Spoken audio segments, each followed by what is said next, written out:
আসসালামু আলাইকুম বন্ধুরা, আশা করি আল্লাহ তাআলার অশেষ মেহেরবানিতে আপনারা সকলেই ভালো আছেন। সম্মানিত দর্শক, আমরা যখন সাহসী শব্দটি শুনি তখন চোখের সামনে কি ভাসে? একজন শক্তিশালী যোদ্ধা যে ময়দানে একাই শতশত্রুর মোকাবিলা করে, নাকি এমন কেউ যে পাহাড়ের চূড়ায় ওঠে বা দুঃসাহসিক অভিযান চালায়? ইসলাম আমাদেরকে সাহসের একটি সম্পূর্ণ নতুন ও গভীর সংজ্ঞা দিয়েছে। এই সংজ্ঞা বাহ্যিক শক্তির চেয়েও বেশি গুরুত্ব দেয় অন্তর্নিহিত শক্তিকে। নবী করিম সাল্লাল্লাহু আলাইহি ওয়াসাল্লাম একটি অনন্য ঘোষণা দিয়েছেন।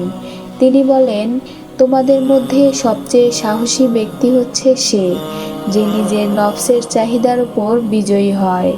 হ্যাঁ, ঠিক শুনেছেন, প্রকৃত বীর সেই ব্যক্তি যে তার নিজের প্রবৃত্তি, খারাপ অভ্যাস ও নফসের দাবিকে জয় করতে পারে।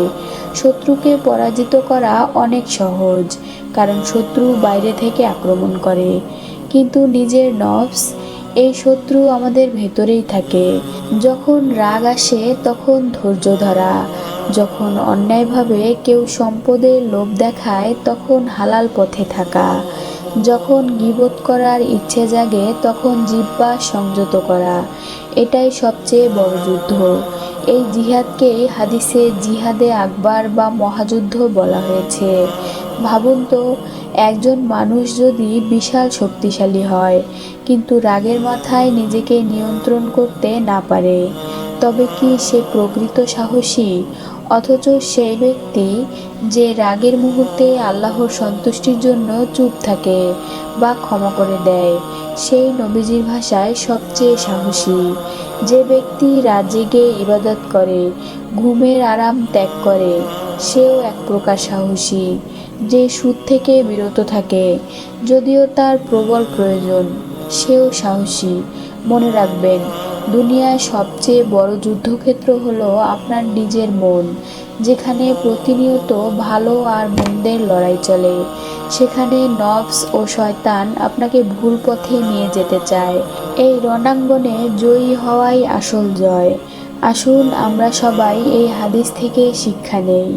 আমরা বাইরের শত্রুকে জয় করার পাশাপাশি ভেতরের শত্রুকে জয় করার চেষ্টা করি। প্রতিদিন সন্ধ্যায় নিজেকে জিজ্ঞাসা করি, আমি কি আজ নিজের নফসকে জয় করতে পেরেছি, নাকি আমার খারাপ অভ্যাসগুলো আমাকে জয় করেছে?